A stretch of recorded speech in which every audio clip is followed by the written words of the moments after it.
Hello, and welcome to this course on Git. In this video, I'm going to give an overview of the course and introduce myself as your instructor. My name is Ross, and I'm a computer science graduate from the University of St Andrews, and a software engineer at Skyscanner.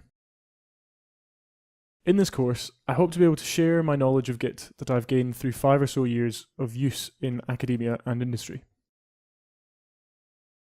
So what are we going to cover in this course?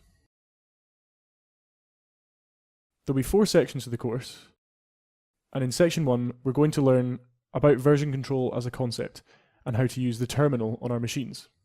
We'll learn what version control is used for, why it's so useful, and how to use our terminal to interact with our version control system. This is so that we can use Git for the command line in the later sections of the course. In the second section, we will cover all the necessary commands for getting up and running with Git. This will cover all the basics that you will need to know when using Git day to day. In the third section, we'll cover the basics of branches and what workflow is required when using them. It is very useful to have a solid understanding of branches when collaborating with others using Git, as they are often used to develop new features independent of the core workflow of a project.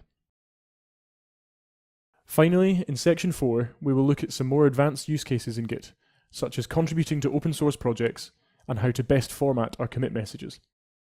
This will include some tips on how to use Git efficiently. Now that we've outlined what we'll be learning, let's get started on the course.